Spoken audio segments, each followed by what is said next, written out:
Hello guys, maghimay tayo ng roman. Kakainin namin kasi mga sakitin, puro diet. Dami niya, nakakaantok.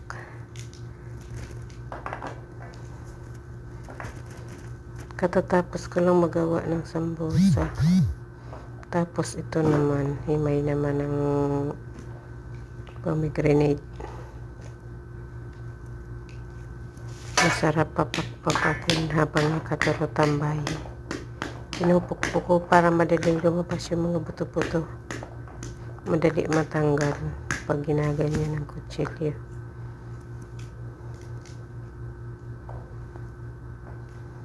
Kakaantok.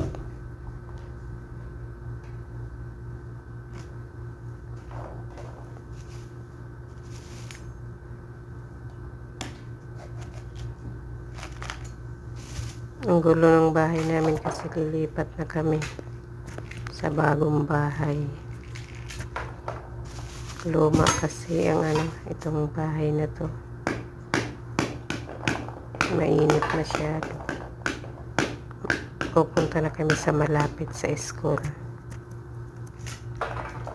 Bukas ulit. Salamat sa panonood.